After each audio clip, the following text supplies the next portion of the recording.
खुलुमबाय बे समाव दं आं स्टुडिअ एमबी मैखोम नोंथांमोननि गेजेराव मोनसे गोजोनथाव रादाब लानानै फैदों बर' हारिनि गेजेराव आर'नाइया मोनसे नेरसोन बर' हारिनि मोनसे नेरसोन आरो बे आर'नाइखौ लानानै जों बर' हारिया गुबुन हारिनि सिगाङाव जों सिनायथि होयो आरो बर' हारिनि आर'नाइया जोंनि आंगोनिबो आंगो मोनसे फालि बे समाव नोंथांमोननि गेजेराव मोनसे गोजोनथाव रादाब लानानै फैदों पवित्र माघे रिताखौ मुलुगनां थाखोआव बर' आरो असमिया हारिमुनि सिनायथिखौ गोग्गानायजों दिन्थिनायखौ जों नुनो मोनदों बे समाव नोंथांमोननि गेजेराव मोनसे गोजोनथाव रादाब लानानै फैदों बे पवित्र माघे रिता बिथाङा फिलिपिन्स रिपाब्लिक अफ पलाव आरो फेडारेटेड स्टेट अफ माइक्रनेसियाव गाव बावैसो सिगाङाव दावबायहैदोंमोन आरो बे दावबायनाय समाव बिथाङा बर' हारिनि मोनसे आर'नाइखौ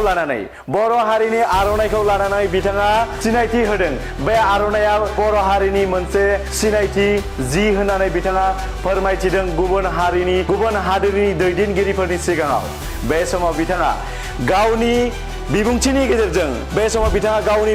गेजेरजों मिनि खुसियै गोसो गोरबोनिफ्राय बिथाङा आर'नाइखौ सिनायथि होदों आरो बे आर'नाइया माबायदि दाजानाय माबायदि खालामनाय जायो बे आर'नाइखौ बिथाङा फारि फारि फोरमायथिदों आरो बिथाङा फोरमायथिनायनि उनाव बिथाङा गावनि गोसो गोरबोनिफ्राय जोंनि बर' हारिनि मोनसे आर'नाइखौ बिथाङा गोदनायाव मान बावदों दैदेनगिरि बिथांमोनखौ बे सावरायनाय हाबाफारिया पलाव सुबुंखुंथाइ पेलिलिउ रायजोनि रायजो बेंगिरि आरो मार्शल दिपफोरनि बायजोआरिनि सावरायनाय मोनसे हाबाफारियाव बे आर'नाइखौ सिनायथि होनायखौ जों नुनो मोनदों बे समाव गांफा मोनसे गाब गोनां आर'नाइखौ लानानै मानगोनां बिथां पवित्र माघे रिता बिथाङा भारतनि जानानै बिथाङा बे हाबाफारियाव बाहागो लाहैदोंमोन आरो बे हाबाफारि बाहागो लाहैनायाव बिथाङा गोबां बिबुंथि लाखिनायनि गेजेरजों बिथाङा आरोबाव बर' हारिनि मोनसे आर'नाइखौ बिथाङा सिनायथि होदोंमोन गुबुन हादोरनि दैदेनगिरिफोरनि सिगाङाव पलाव आरो फेडारेटेड स्टेट्स अफ माइक्रनेसियाव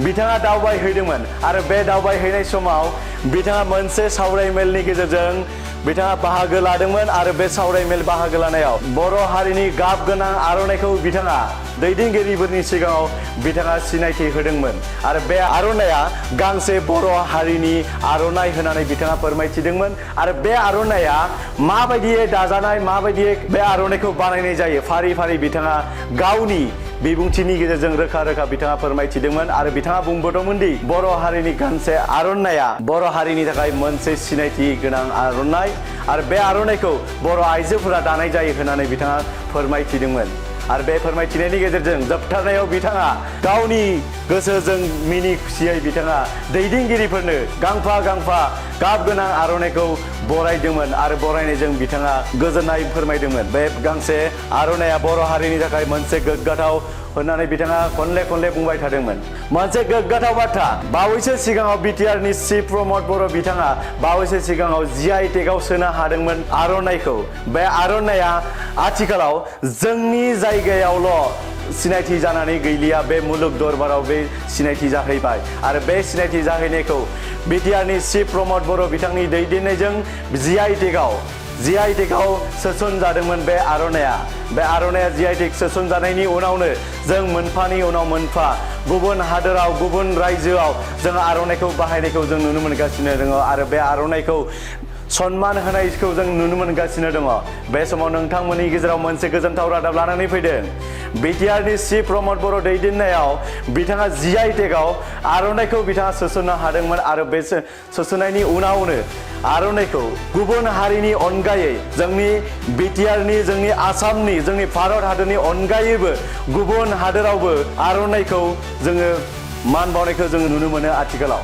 बे आर'नाइया बेसेन गोसा जों बेखौ जों मिथियो बिथाङा नोंथांमोननि गेजेराव जोङो फारि दिन्थिनो थाखाय आखायाव लादों बे आर'नाइखौ बिथां पवित्र माघे रिता बिथाङा बर' हारिनि बे आर'नाइखौ लानानै बिथाङा सिनायथि होदोंमोन गुबुन हारिनि सिगाङाव बे आर'नाइया माबायदियै दाजानाय आरो बे आर'नाइया माबे हारिनि फिलिपिन्स रिपाब्लिक अफ पलाव आरो फेडारेटेड स्टेट अफ माइक्रनेसियाव बिथाङा दावबायहैदोंमोन बे दावबायहैनाय समाव बिथाङा बर' हारिनि आर'नाइखौ बिथाङा दिन्थिहैनो हादोंमोन बे जों बर' हारिनि थाखाय गोग्गाथाव होननानै जोङो बुंनो हायो बे समाव बिथांखौ जोङो रोजा साबायखर होनांगोन मानो होनोबा जोंनि बर' हारिनि आर'नाइखौ बिथाङा गुबुन हादोरनि सिगाङाव रोखा फोरमायथिनायजों लोगोसे गांफा मान बावबो होनो हादों बिटिआरनि चिफ प्रमद बर' बिथाङाबो बिथांखौ रोजा रोजा साबायखर बावहरदों जे बर' हारिनि मोनसे आर'नाइखौ बा बर' हारिनि आर'नाइया मोनसे GI टेगआव हाबखांनायनि उनाव बिथां मार्गेरिटा पबित्र मार्गेरिटा बिथाङा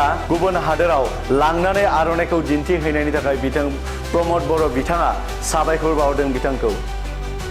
पलाव सुबुं खुंथायाव पेलिलिउ रायजोनि रायजो बेंगिरि आरो मार्शल द्वीपफोरनि बायजोआरि मन्थ्रिजों सावरायनायजों लोगोसे बिथांनि बाहागो लानायफोरा गावनि थागिबि दोरोंफोरखौ फालिनायजों लोगोसे ओंथिगोनां सोमोन्दोखौ बांहोनो थाखाय भारतनि रादायखौ दिन्थियो। बेयो जोबोद गोग्गाथाव बाथ्रा मानोना जोंनि थागिबि हारिमुआ मुलुग जौसाङाव मिरु थाखोनि जायगा मोननो हानाया जादों जोंनि गोग्गाथाव बाथ्रा। बेबादि हाबाफारिया मुलुगनां थाखोआव जोंनि दोरोंफोर आरो उनमोनथाइखौ जौगाहोनायल' नङा नाथाय सिनायथि आरो जिउ गोनांबो जायो। बिथाङा बिबुंथि लाखिनायजों लोगोसे आखायाव आर'नाइखौ लाबाय थाना बिथाङा रोखा रोखायै फोरमायथिबाय थादों बे आर'नाइया नर्थ इस्ट भारत हादरनि नर्थ इस्टनि गेजेराव थानाय बर' सुबुंफोरनि गांसे आर'नाइ गाब गोनां आर'नाइ होननानै बिथाङा फोरमायथिदों आरो बे आर'नाइखौ बर' आइजोफोरा दायो आरो बे आर'नाइखौ माबायदियै दानाय जायो बेखौ बिथाङा रोखा रोखा फोरमायथिदों आरो रोखा रोखा फोरमायथिनायनि उनाव बिथाङा बिबुंथि जोबखांनायनि उनाव दैदेनगिरिफोरनो बिथाङा खाथियाव लांनानै बिथाङा आर'नाइखौ बिथाङा मिनि खुसियै होयो। गोदोनायाव बिथाङा आर'नाइखौ होनायखौ नोंथांमोना नुनो मोनदों।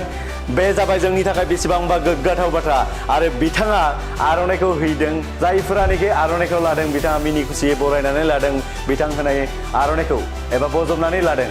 जोंनि थाखाय बेसेबांबा गोग्गाथाव बाथ्रा आरो बे खोथाखौ लानानै दिनै रायखांनो गोनां जागोन। बे GI टेगआव जोंनि आर'नाइखौ बिटिआरनि सि प्रमद बर' बिथाङा GI टेगआव सोसननायनि उनाव दिनै आर'नाइया जोंनि थाखाय गोमानाय नंलिया बा बर' हारिनि अनगायै गुबुन हारिनि जानाय नंलिया। बे खोथाखौ जोङो दिनै रोखा खालामनो हाबाय। बर' हारिनि थाखाय गोबां मोनसे गोजोनथाव रादाब आरो बे रादाबखौ लानानै फैदों दिनैनि समाव बड'लेण्ड रादाबनि गेजेरजों। This is called Aronai, a community, very cultured community of India, Northeast India. They are Boru community. They use this piece of cloth as a symbol of love and respect. It is a purely handloom.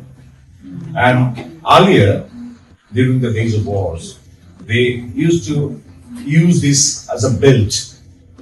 But now, after the present century, they use it as a skirt. So it's hand woven. And earlier during the wars, the women had to weave it overnight and to present to their spouses. So now there is no more. They may take shit for this. So, but thing is that this Aronai of our Boru community is hand woven, and for the last centuries, we are considering it to be a symbol of love and affection. So I see the permission of His Excellency, the President, to present it to you, and the Governor, and our Vice President and Speaker. So may I? Yes.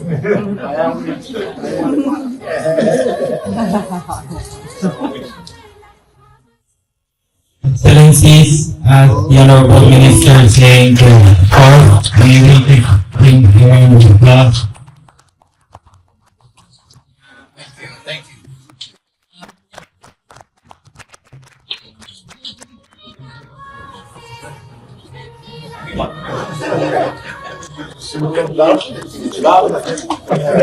Yes, sir.